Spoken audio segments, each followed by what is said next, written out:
So, what is the deeper reason why people like to listen to stories of NDEs, near-death experience? Why is this something of interest? So, for many people, this provides a lot of comfort. Maybe they're thinking about a lost one, someone who they love, who has since passed on. And so they have this question. First, make sure that they're okay. And secondly, what does this mean for me in my life? So there's a very interesting, a lot of these stories share many common themes. One of them is the tunnel, right? Like we come to this world through a tunnel, and we leave this world through a tunnel. What's the physical tunnel that we come to this world is the birth canal. And then, as we read in Psalm 23, verse 4, there's a valley of death. Doesn't sound so nice, but this is it's a valley. It's a valley. It's a passageway. We passage from back to the world of truth after a nice, long, God willing, healthy, and fulfilling lifetime. But our focus is on today, on making this moment count in this world. But still, we want to know. Want to know what's going on in the spiritual cosmos. What's going on over there? And so the thing that near-death experience provides, it's what's called the surrounding light of faith. You have this feeling like everything is good up there. Everything is the oneness of God, that God is good, everything is good. But that's not how this world was created, right? You look around you, and that doesn't seem to be the case. So how do you make sense of that? So it's you have to come back down, right? Like it's the idea, like how do you make dreams a reality? How do you make, if you're an idealist, how do you make it something that's real? You have to work very hard. You have to work very hard. Like for instance, let's say a person is given a choice to go to Gan Eden, to go and have this paradise, this Garden of Eden, this paradise, the world of souls, to go back to the world of souls, or to come back into the physical body. But let's say it's going to require a lot of work if you come back. Maybe there's some rehabilitation or something. It's going to require a lot of effort. So if you had that choice, presumably that you would say life is very valuable, very precious. That the world to come, that's the world of truth, the world of souls. That's something very special. But there's a reason why my soul came down. And so I have to feel like I have a mission, I have a purpose. And for that reason, then you tell God, listen, there's a lot more to do. There's a lot more to do, and so you come back down. But when you come back down, you realize, hey, wait a minute. There's a lot of work. This takes a lot of work. So where do we see this in the Bible? Who's the figure that most typifies this type of thing? How do we have this idea of being reborn without having to go through an NDE, without having to go through a near-death experience? So the figure in the Bible is the very first Jew. It's Abraham himself. That who is Abraham? He's the man of faith. He believes in God completely. But in order to make this thing called the Jewish people a reality, it's going to take lots and lots of work. It's going to take many generations until Moses delivers the Torah from God at Mount Sinai, and then it's going to take until his disciple Joshua brings the Jewish people into the promised lands, into the good and wide, spacious and sweet land of Israel. And God tells Abraham that there's going to be, in the interim, a slavery in Egypt.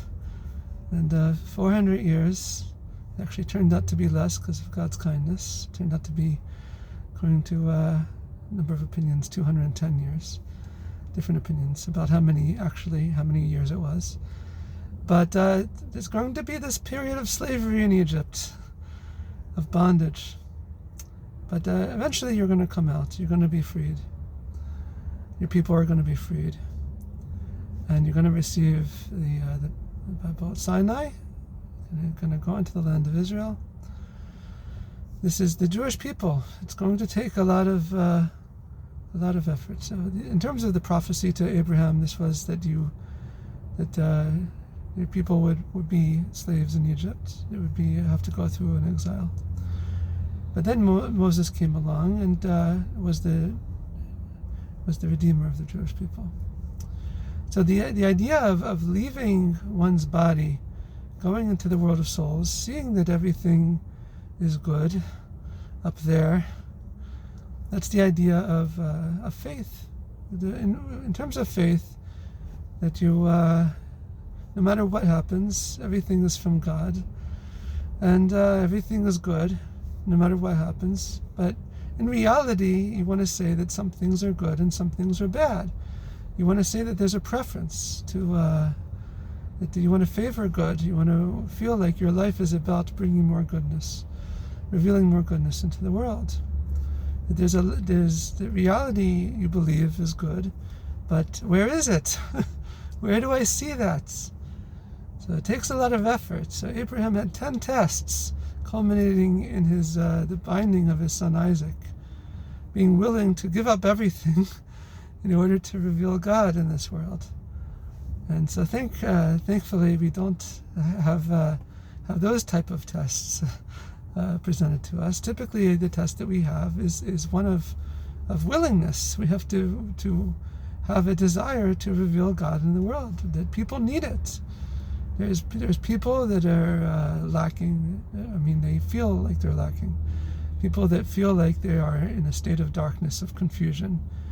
And to show them that, to have to shed light on the situation. We learn this from Joseph, that when no one could interpret Pharaoh's dream, who was the one who could shed light on this hidden, enigmatic dream of Pharaoh? This was Joseph. And in so doing, he was called the revealer of the hidden, Safnat Paneach, the revealer of secrets, of hidden mysteries. And how was he able to do that?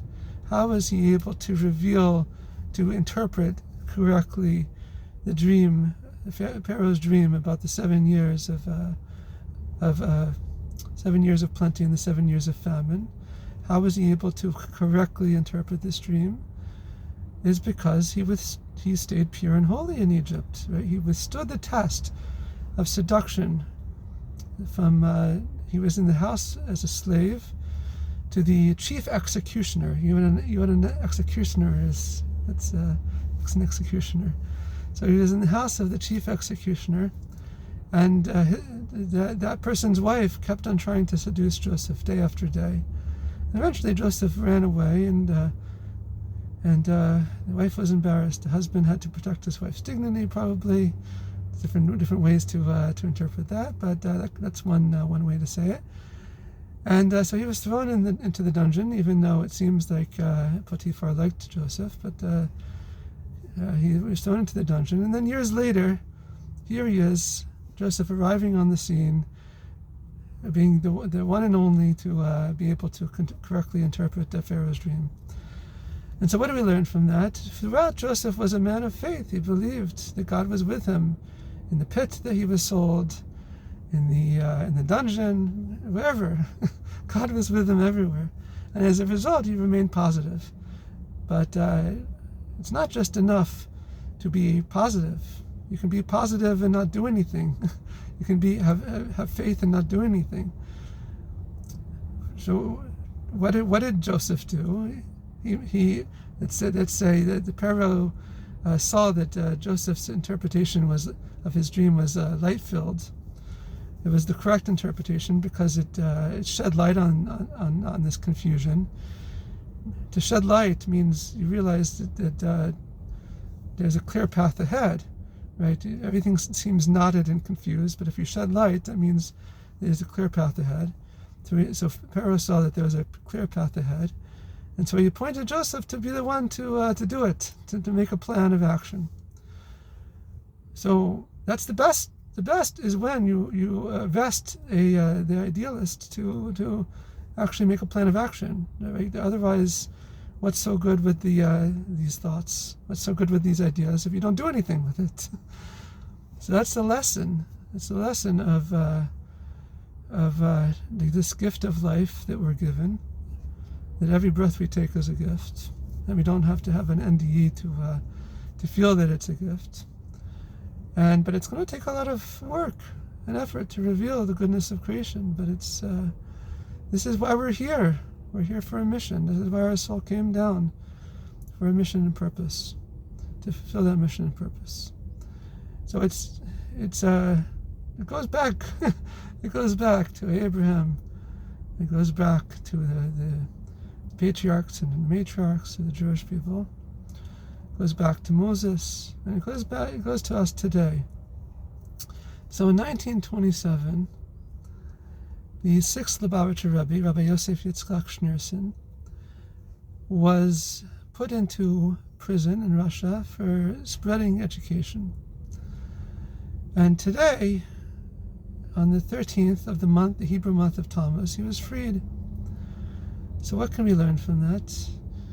Is that we're not asking what is like a prison. There's many different types of prisons.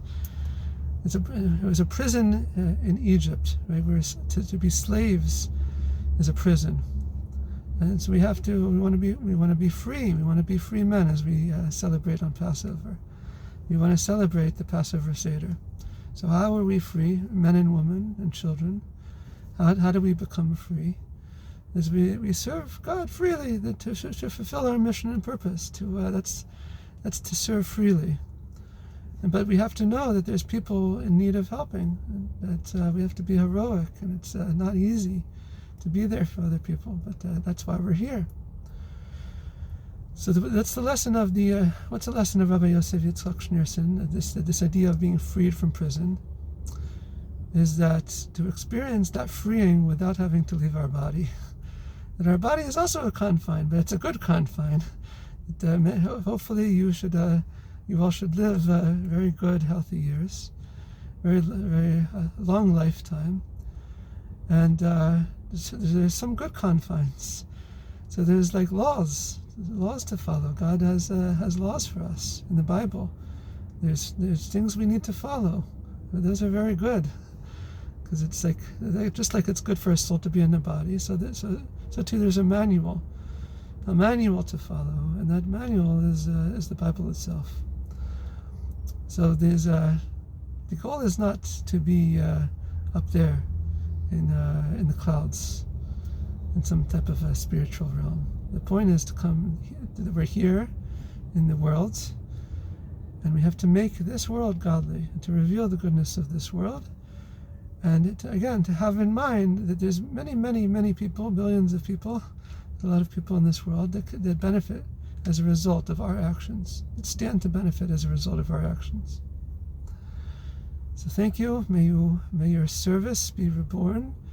May you be freed from all your anything that you feel constricted by, and to know that all that's needed is to shed light on that situation, to learn some Bible. Like today, it would be a good day to learn something from either Rabbi Yosef Yitzchak Schneerson or his son-in-law, the Rabbi Menachem Mendel Schneerson, the Lubavitcher Rebbe, to learn something, to pick up something and to learn it. Go to Chabad.org, something like that. It's your homework assignment. And to know that this is the rebirth begins now.